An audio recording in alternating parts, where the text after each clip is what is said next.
I want to start out today taking you back to what happens before we come in here. I think there's been a lot of confusion about what our work is before we come into this pen. One of the things that I think is so important is that I don't come in here with the intent to force myself upon these horses. I, in my own life, have needs. I have expectations. I have boundaries. But I don't come into this pen to force any of those on this horse. I bring all those in here with me. And I come in here, I do my best to have an openness about learning the same things about them, about what their boundaries are, about what their expectations are, about what their intent is, and what their needs are. But I'm not going to let go of any of mine just to meet theirs. I'm going to adjust mine and hope that they will adjust theirs so that we can meet somewhere. But I'm not going to let go of what I need. I'm not going to let go of my boundaries because it adversely affects them. If I do that, they're not really boundaries. But I'm not going to come in here and set a lot of boundaries for these horses either. I want them to set their own. I don't want to come in here and try to control them with my boundaries. I'm not going to try to control them with my needs or with my expectations. I'm going to come in here aware enough of myself to know what those are for me, and aware of when I'm not getting my needs met and when I'm not meeting theirs. Because when I'm not getting my needs met, I'm going to make some requests of them. I'm not going to make any demands of them. A lot of people have a hard time understanding the difference between requests and demands. It comes from a totally different part of the brain. Request comes from an integrated, regulated brain. If you can't come in here with that kind of a brain, do the work you need to do before you come in here.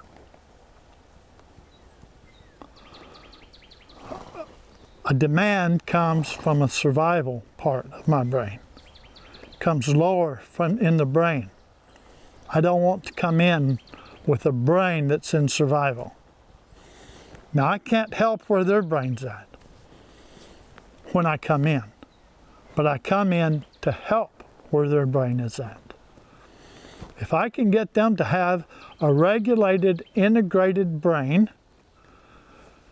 then this relationship is going to grow. And that's what we're asking for every time we come in here. Now, a lot of people think, well, if I come in and ask nicely, that's not a request. Yeah, it is. It's a request and it's still pressure. Now, you can call it what you want to. You can lie to yourself, you can lie to your horse, but it's still pressure. And it's not how I view it that's important, it's how they view it that's important. It's how they view what I'm doing. And if you're not going to come in here and attune to them and figure out how they view what you're doing, you're never going to get anywhere with horses like this except through appeasement and submission. That's not what I want for Laura's horses. I could get that. I'm very good. I used to be really good at getting that out of a horse. But I did the work I needed to do to figure out that there's something better.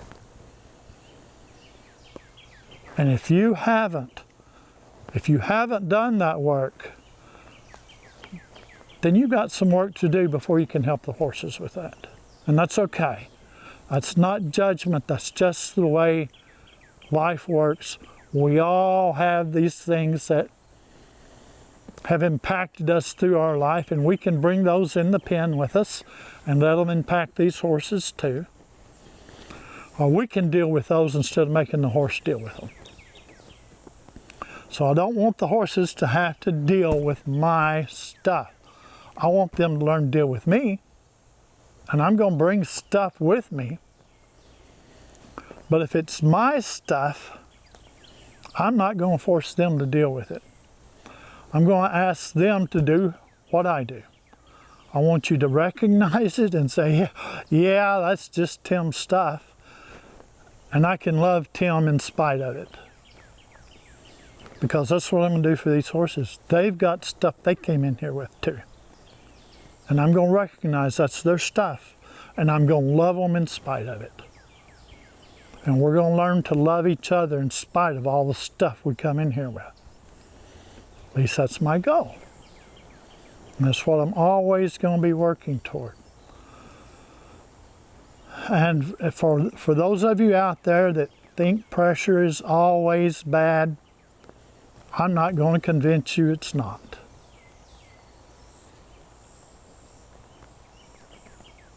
Even though I believe nothing good happens in the absence of pressure. It's pressure that turns a lump of coal into a diamond.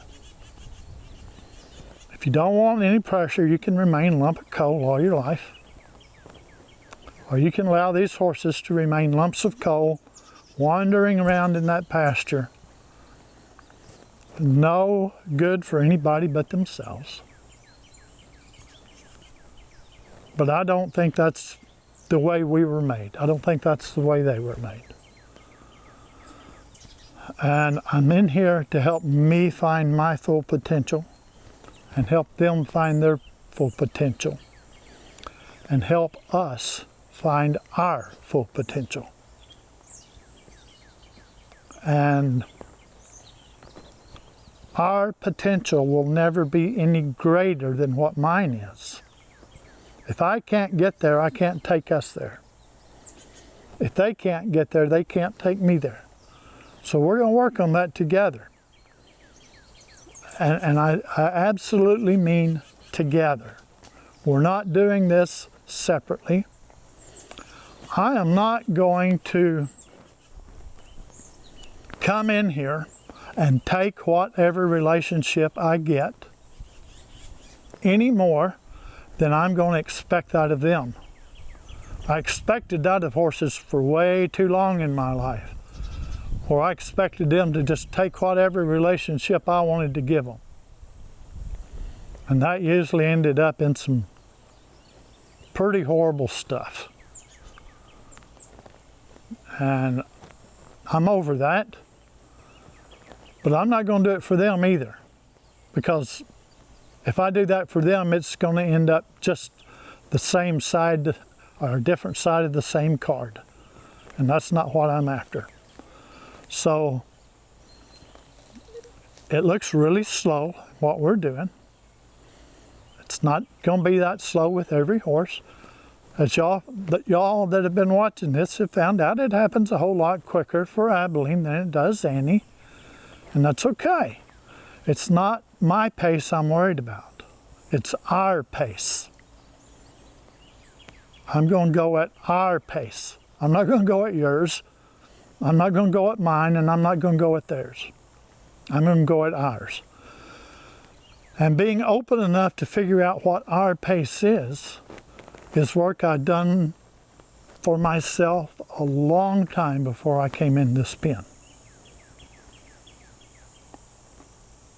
If you haven't gotten there yet, that's okay. Keep working on it. We'll help you with that journey as much as we can. And that's what these videos are for, is to help you see the journey. We're not working toward a result. Relationships aren't a result. They're a journey. And we're filming all this to let y'all in on the journey that we go through to have the kind of relationships we want to have. And I hope it's valuable to you. I know it's really boring. It's like watching paint dry a lot of times, but that's the way relationships are. They're a series of repairs. We've talked about this a little bit before.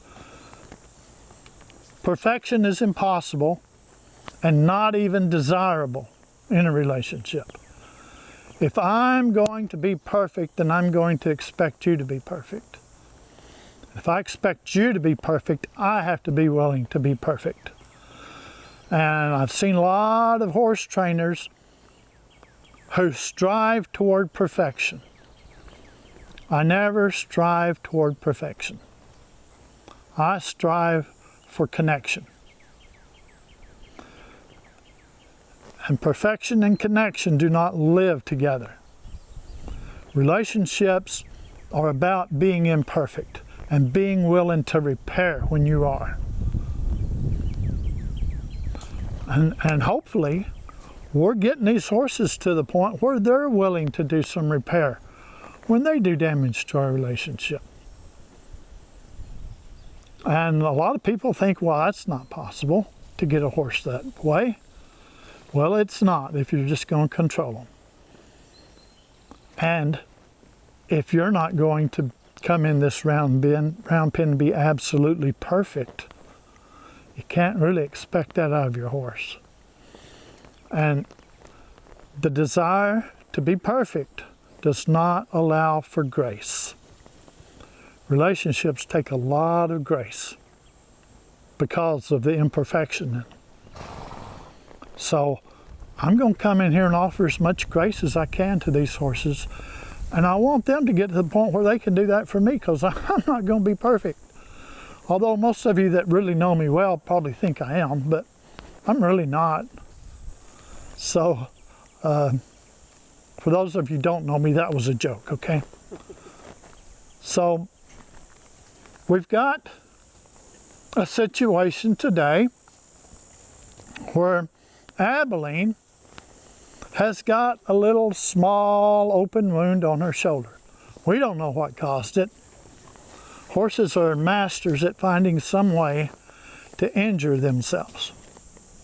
They're kind of like a toddler. Tanner, when he was 2 years old, I could have him stand with his arms above his head, and I could grab his wrists and pick his feet that far off the floor and drop him, and his head would be the first thing that hit.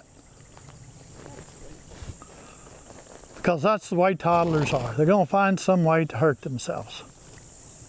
But that's how they explore their world. And these horses have a whole world here to explore. And we don't protect them from exploring their world no more than we do a toddler. We can do that, but that's going to arrest their development. But there are times when they need a Band-Aid. So Abilene has not learned how to accept a Band-Aid.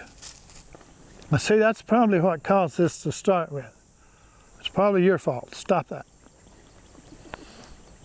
So I've got some spray here today. And most of you know how hard it is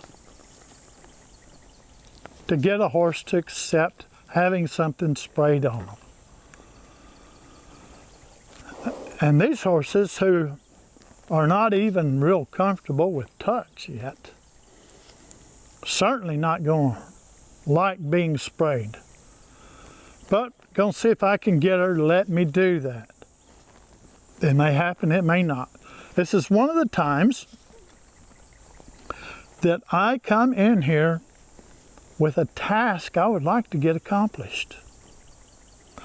But I'm not going to disregard the relationship. You know, if I just wanted to spray her, I could do that without too much trouble. I got a rope there in my pickup, and I could take 5 minutes and I could spray this on her.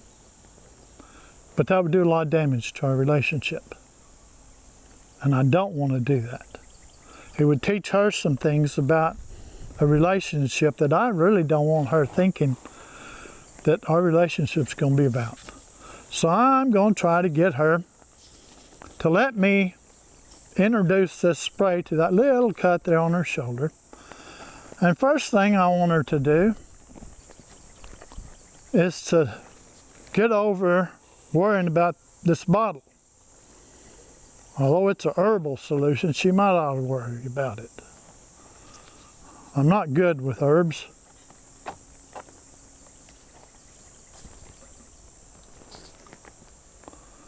So when she tries to engage with it, I'm going to take the pressure away. Now, me holding this bottle up is pressure to her. She feels a need to do something about it.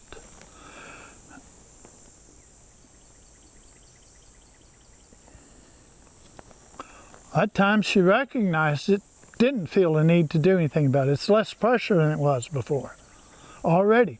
Just because she knows she can make it go away anytime she wants to.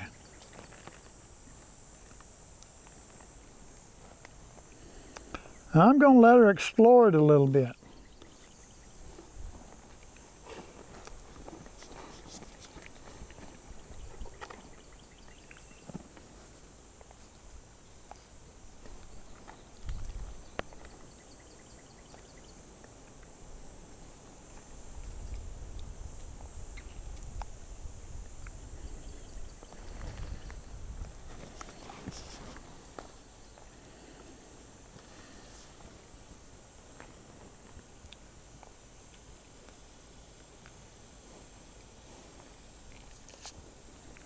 Okay, so now I want her to understand that it's more than just a little plastic bottle.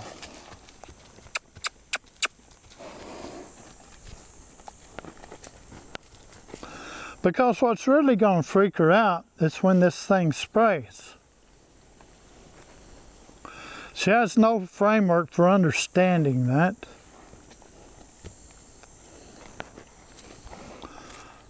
And if I had to tell you what makes it happen, I wouldn't have much of a framework either. I know I pull the trigger and the spray comes out. That's about all I know about it. But she doesn't understand that much about it, or why you would even want something like that. So every time she disengages, I'm just going to ask her to re-engage.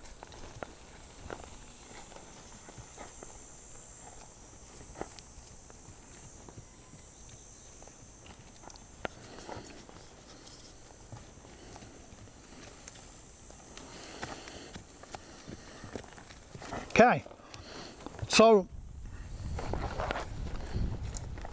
I was right there beside her shoulder. I could have reached out and sprayed this on her if I wanted to. Why didn't I? I don't want any of this to be a surprise to her. I don't want to do anything for her. I don't want to do anything to her. If I would have sprayed that on her while she was standing there, I would have been doing something to her. It's not good for my relationship to do something to her. I want to do something with her. And I want her consent to do that. And I'm not going to spray this on her until I get her consent. Now, if this was some kind of wound where it could be life-threatening or even cause some major damage, I would probably handle it a little different. But her safety is not really involved here. It's like if my 2-year-old cuts her head and is bleeding, but don't want me to touch it, we're going to have to touch it to keep her safe, for her own safety. That's not a concern with this little wound on this horse, and it's a great time to work on this before it does become something that is a safety issue for her. So, since it's not, I'm not going to treat it like it is.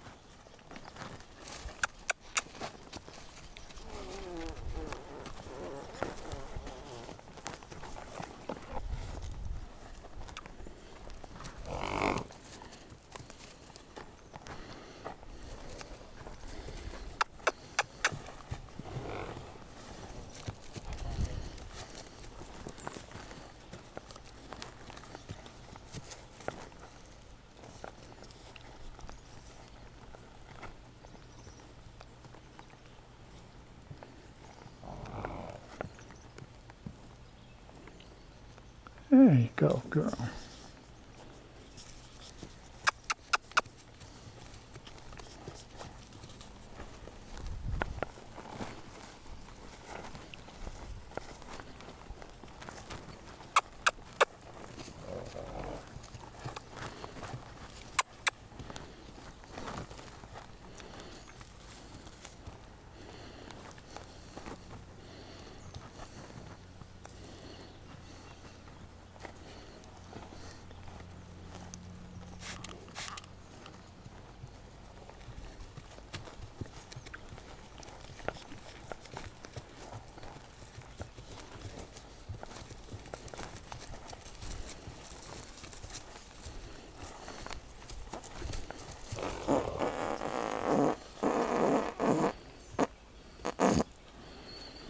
Wow, whatever that wound comes from, it's sure causing her to be really gassy. Or maybe the gas caused the wound, I'm not sure.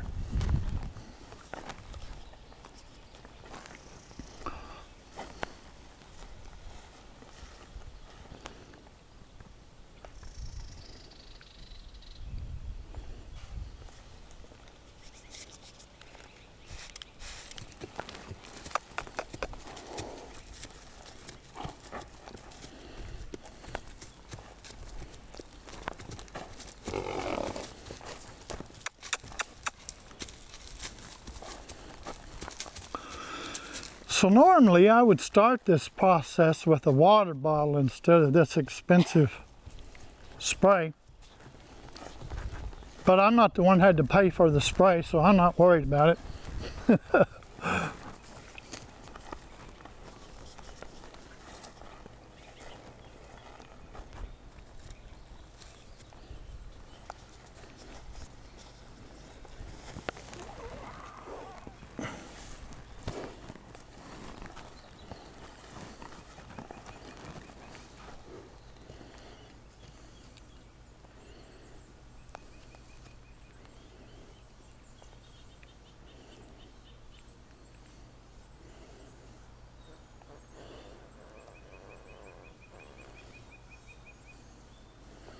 So what I'm doing now is I'm wanting her to see that that spray bottle is not something that in its own right is dangerous. It's like hot pants. Hot pants aren't inherently dangerous, it's only when they're misused. And or halter tops. And that's the way this bottle is. I want them to understand that inanimate objects are not things they have to worry about. Most of the things in their environment are inanimate objects, and they learn not to worry about them a whole lot. And once she investigated and saw that, oh, that's an inanimate object, I don't have to be afraid of that.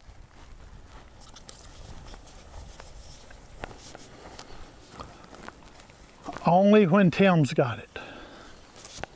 So it's not the energy that comes from this thing that bothers her, it's the energy that comes from me. And I want her to know that she doesn't have to fear either one of those.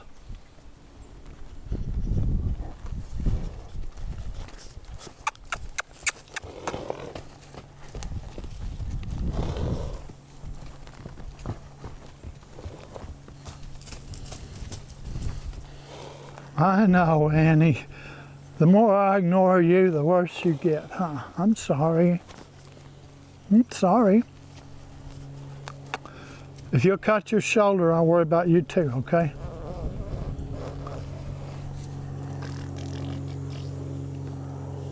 Abilene, jeez.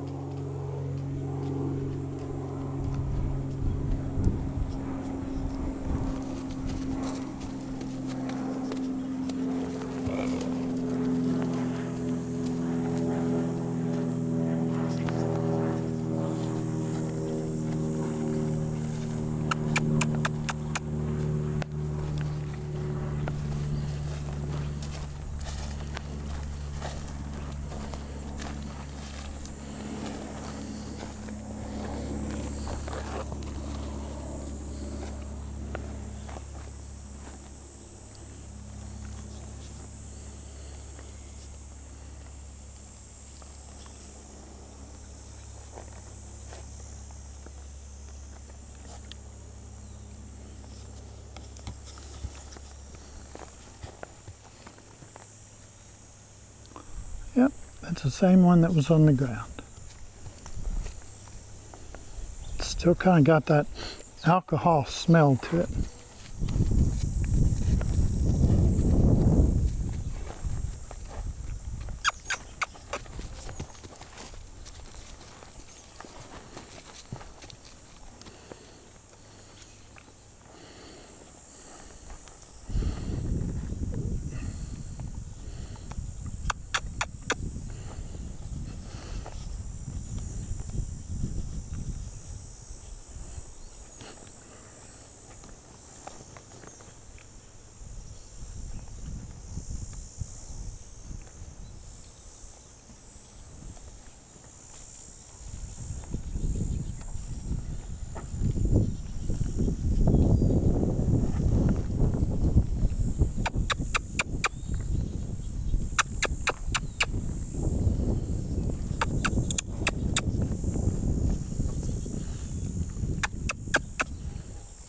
There you go.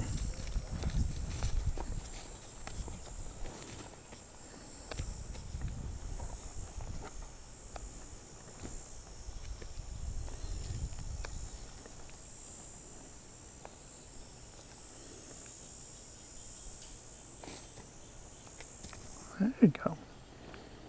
That's a good girl, Abby.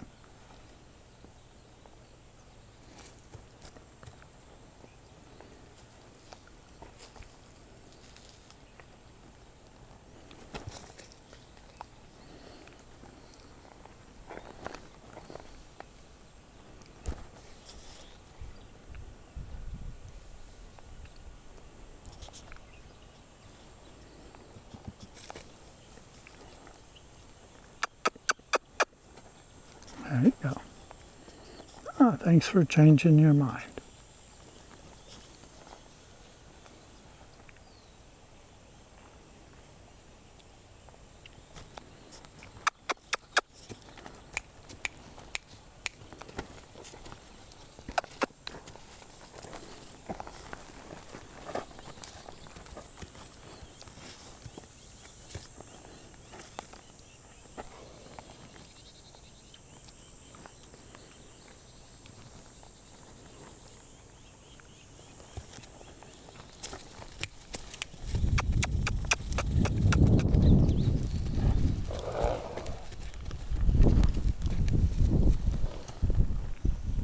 Go.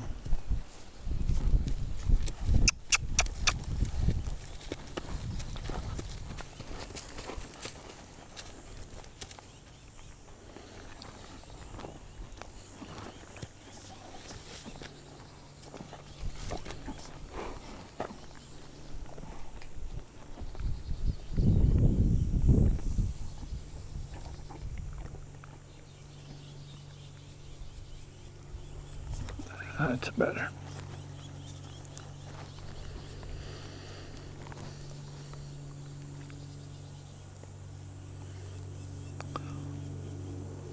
So even when I come in here with a task I want to get done, the thing I have to focus on the most is the relationship. Anytime I get just focused on the task, she's not interested in any task outside the context of a good relationship. And I'm kind of that way too. I don't want to get the task done if we can't have a good relationship while we're doing it. And that's one of the intentions I come in here with. We're not going to focus on any task that doesn't require a good relationship.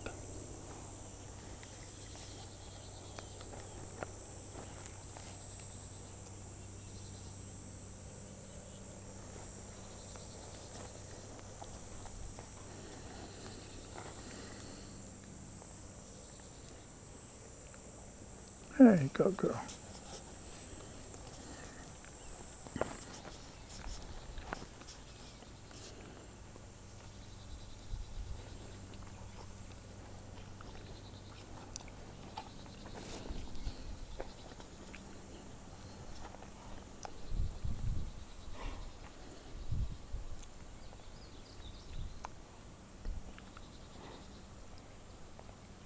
There you go. That was a lot better. Yeah.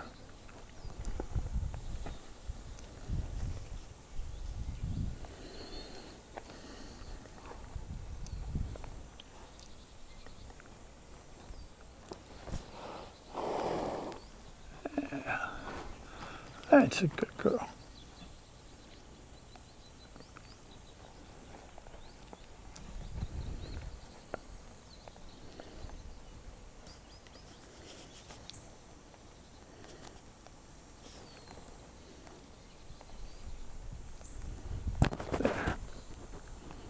That's better, yeah. That's better.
Now, I've seen a lot of people do this by desensitizing their horse to the spray.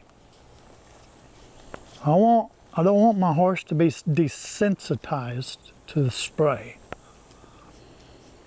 I want them to be connected to the spray. They can't do that if they're not connected to me. The spray bottle are all extensions of the relationship they have with me. And I want it to be that way. I don't want them to have to check out to be sprayed.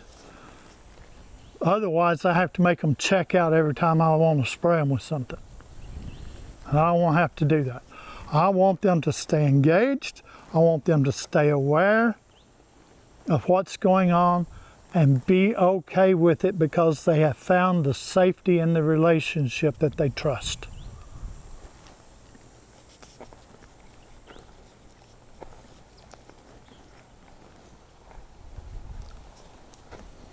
Hey, girl.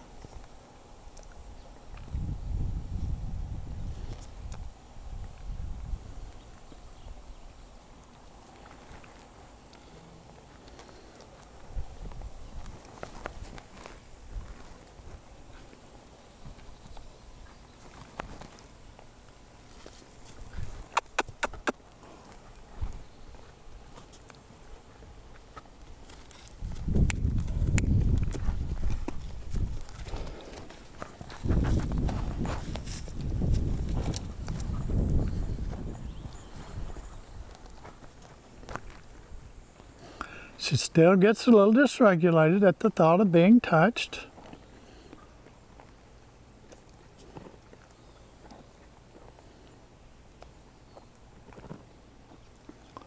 And my reaction to that can either make it worse or it can make it better. If I back off every time she gets a little dysregulated, she never has to figure out how to regulate to the touch. She learns how to regulate in the absence of touch. I want to learn how to regulate in the presence of touch.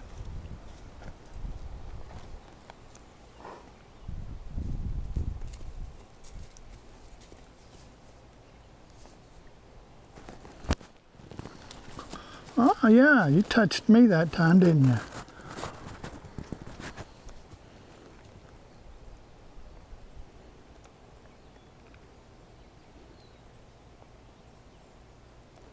Yeah.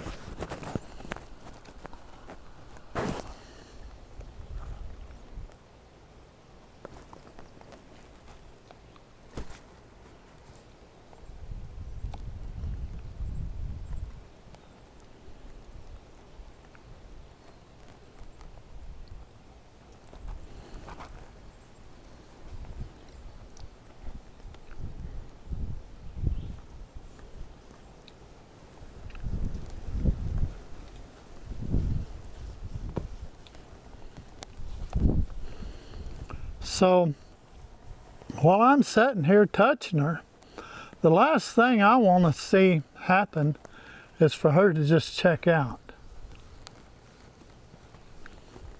That's not consent. And as she starts to move into that touch because it feels good, then's when I know I can start to expand my field of touch.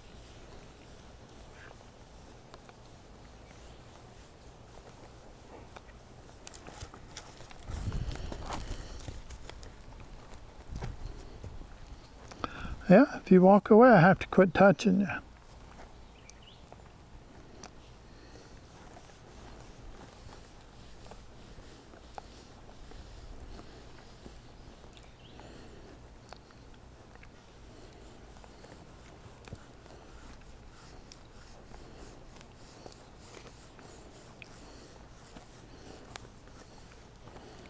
So right now, it'd be so easy, just reach down and spray this on that shoulder. But boy, you talk about a freak out if I did that. A lot of times, first time you do that, they try to put that front foot in your shirt pocket. And there's not enough room in there for a horse's front foot, so I try to avoid that. Or they might try to put their back foot in there, and there's even less room for a back foot. So now that she's okay with touch from my hand, I want to help her understand that this is an inanimate object that's just an extension of the relationship she has with me. It's not something inherently dangerous on its own. Oh, she doesn't even believe that right now, does she?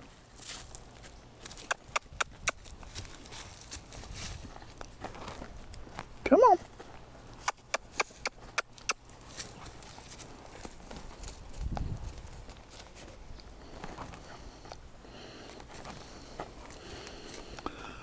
So the same process we went through with my hand, we're going to go through with this bottle.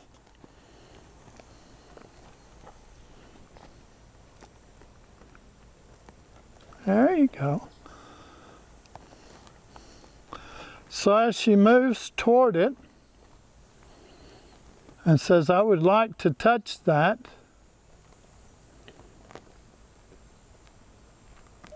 at first I'm not going to let her do it. I'm going to take it away. Because I want her to know that she has control over this bottle, same way she has control over my hand. Now that time, she moved into it, and I let her touch it. And you can't see it from the camera right now, but now I'm rubbing this bottle all over her.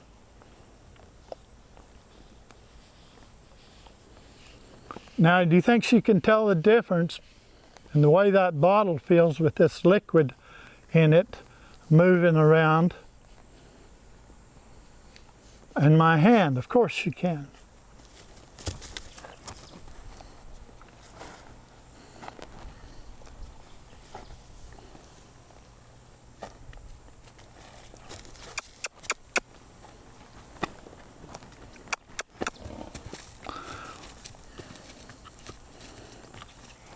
Now look at that.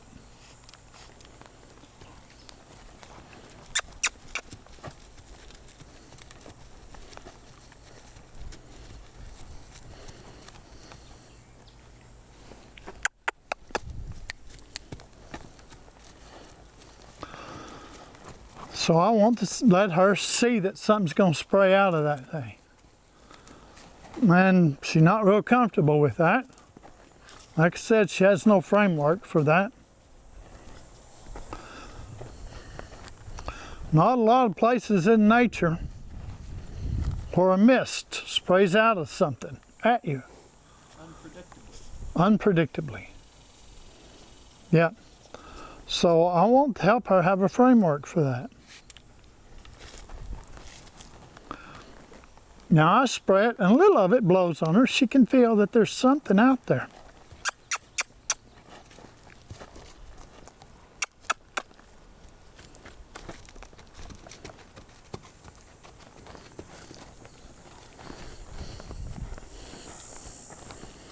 And I really want her to have time to think about it.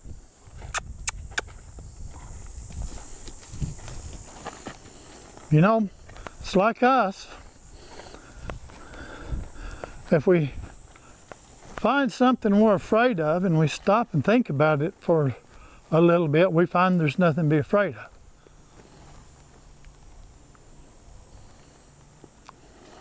And I want her to figure that out. Come on.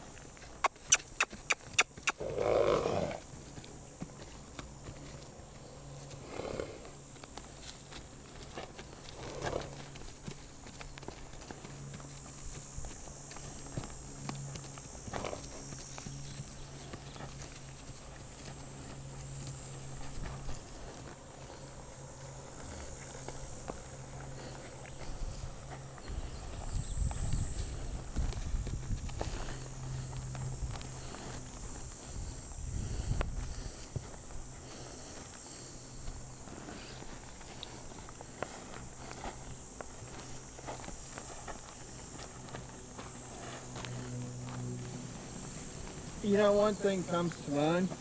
Yeah?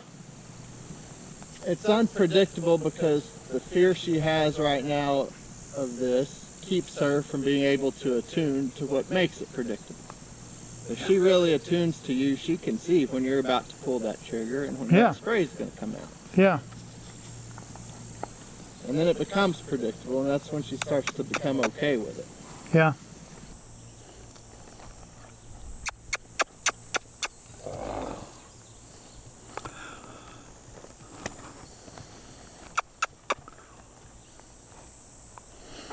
And as our relationship progresses, and she learns that she can start to trust me no matter where I'm at and what I'm doing, then this won't be a problem for her. And it would be nice if she didn't cut herself until we got our relationship to that point. But unfortunately, that's not how the world works.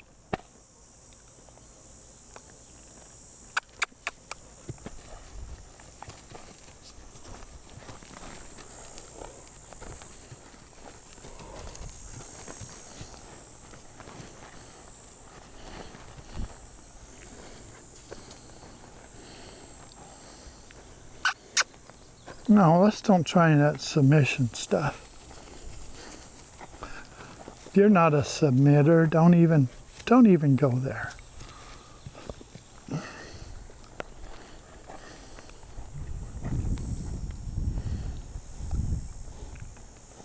There you go. There you go.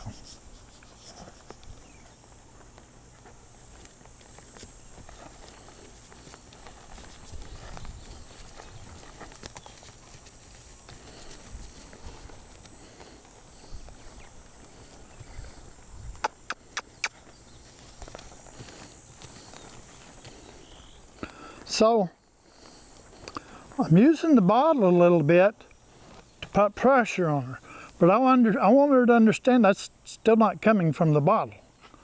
That's still me. Because this is about the relationship with me, not the relationship with this bottle.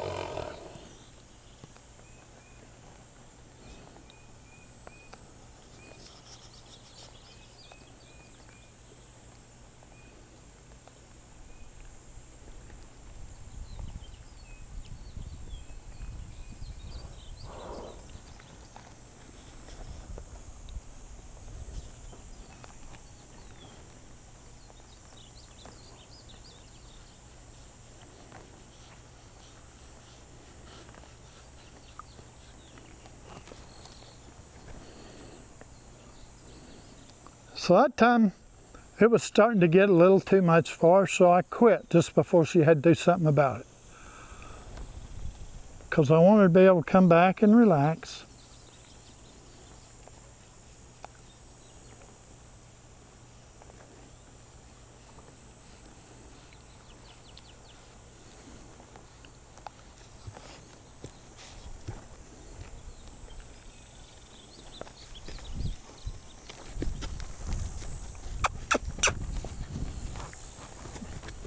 It's okay, girl. Go regulate yourself a little bit. That's good. That's good.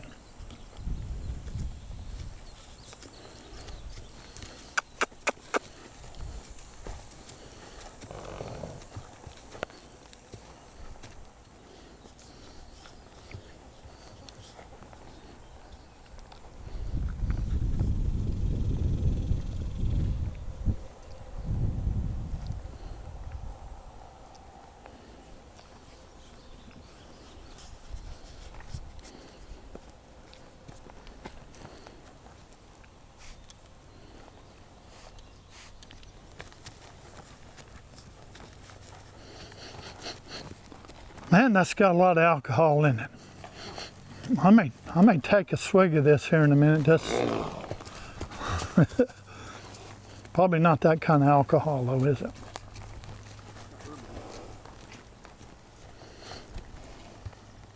Can you smell that when I spray it? You can, can't you?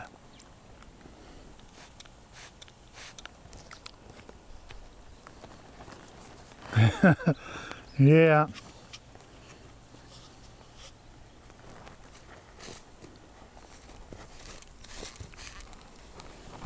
What do you think of that smell?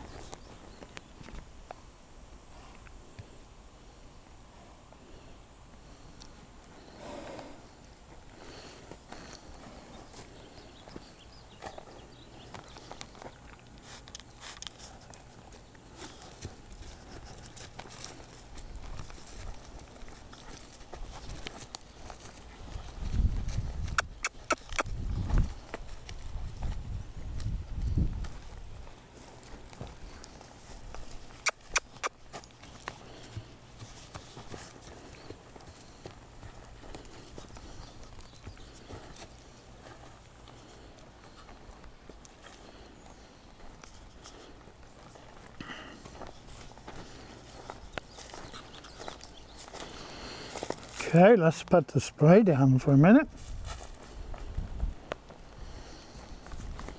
We also have some salve.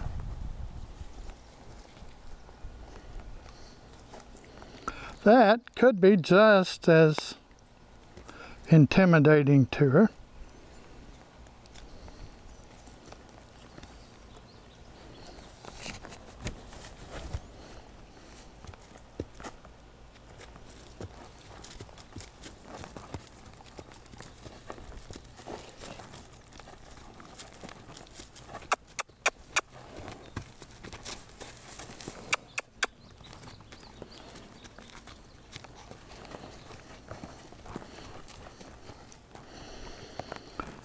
She seems to do better with my touch than she does the touch of that bottle so far. And she gets a different sensation from the nerve endings in my skin than she's going to get from that bottle. And for some reason, she feels more comfortable with that. And that's okay. I'm going to try to use whatever she feels the most comfortable with to start off with. And I want her to learn to be comfortable with whatever. I want to learn that I'm safe no matter what I'm doing or where I'm at.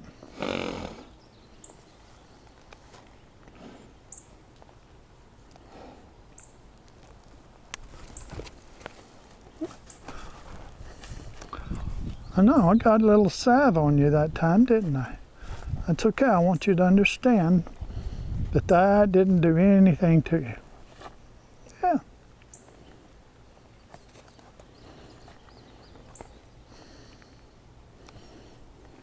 And I think that probably has more to do with touching her somewhere that's a little tender than the salve itself.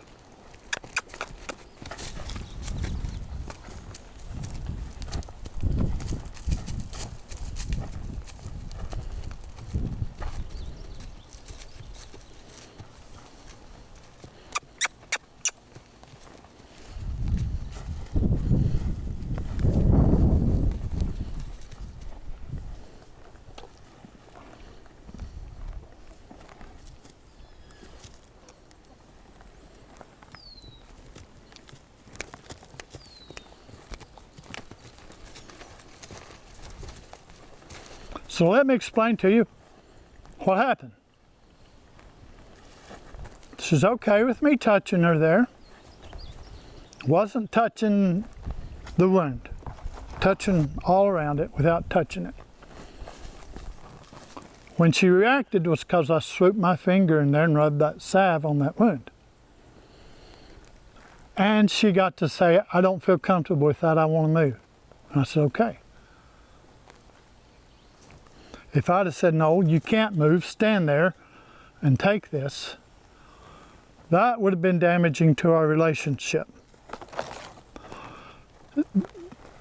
Damage that she might not let me repair.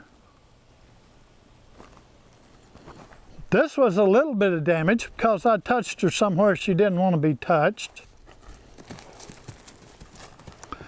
But not so much that it's going to damage it beyond repair.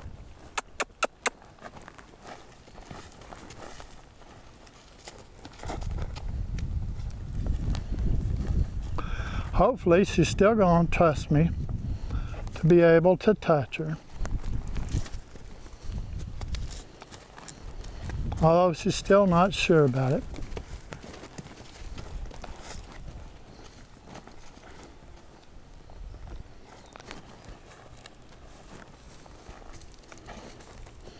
But I'm going to keep asking her to let me repair that.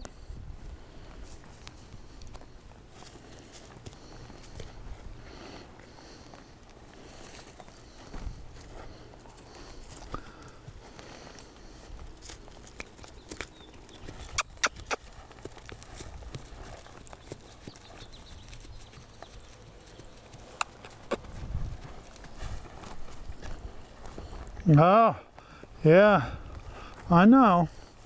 You smell that on there, don't you?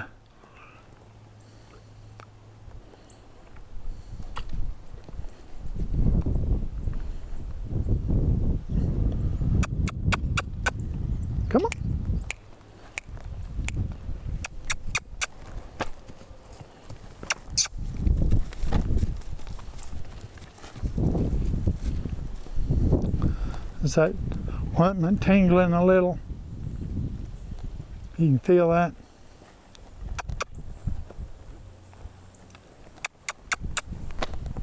Come on.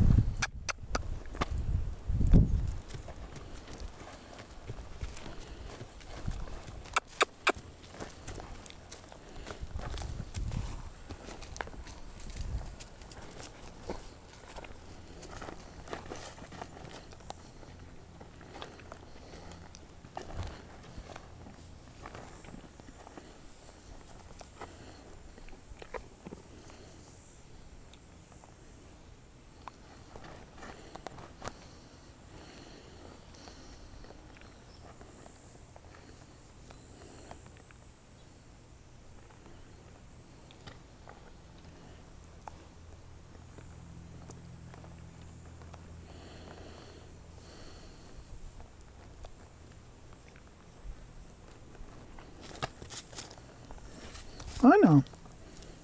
I know. Made you not trust me quite so much, huh? That's okay. I told you I'm willing to repair that.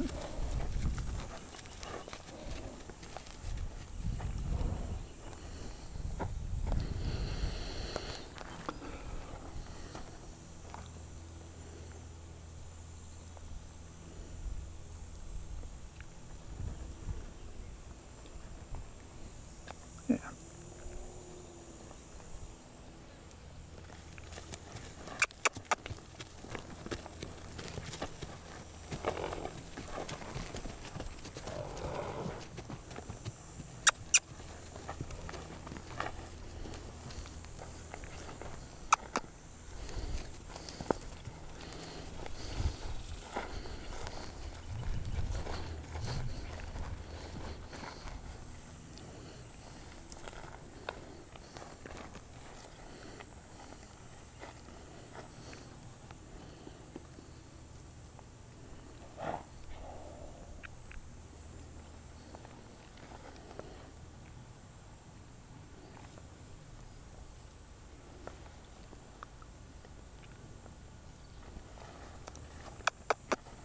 Yeah, that's a good girl.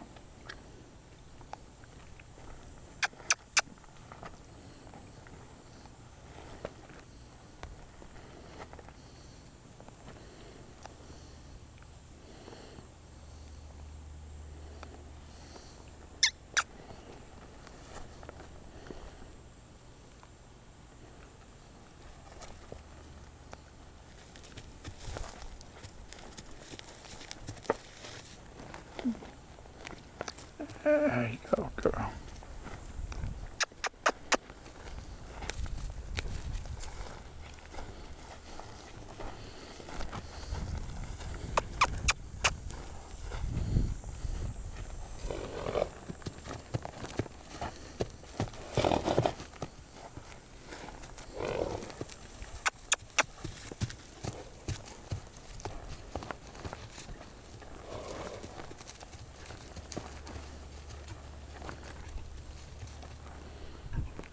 That's better, honey. That's better.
That's a good girl.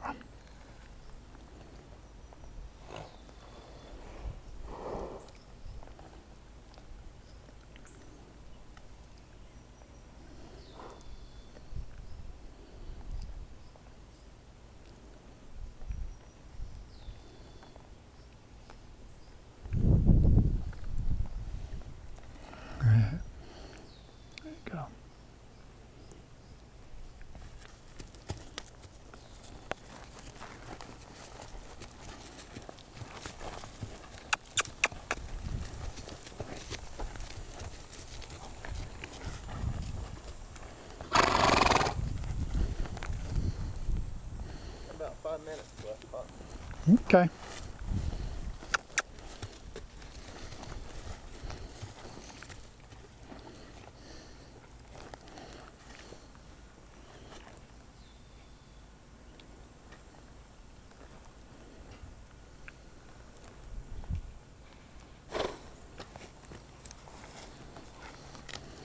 Now see how much better this is when you follow me over into the shade?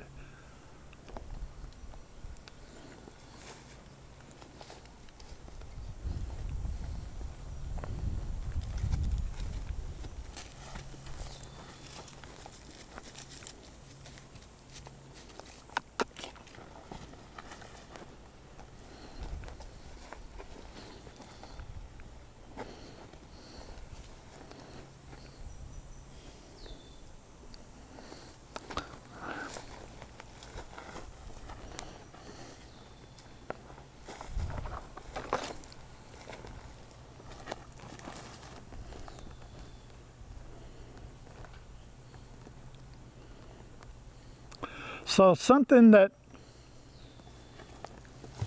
caused her a second of discomfort may take me an hour to repair. But I'm okay with that. If it was something that I did for her own good, something that I knew needed done, I'm willing to take whatever time it takes to repair it. And she is too. She's a little less willing than I am, but that's okay. It's not about my agenda, it's about our agenda. And the time it takes to repair it is not something I get to determine. It's something she gets to determine. And I just have to be receptive to whatever she tells me about it. And willing to do it on a schedule that works for us. Not for me. I'd love to have been able to do this in 2 minutes. But she's not there yet. We're going to get her there one of these days if we keep working on it. Where we can do whatever she needs done without it upsetting her, without it. She will be able to give us the grace of us making her feel uncomfortable a little bit. She's not there yet, but she's getting there. And she's doing such a really good job of it, especially for where she came from. So that's a good place to leave her today. And thanks for watching, everyone.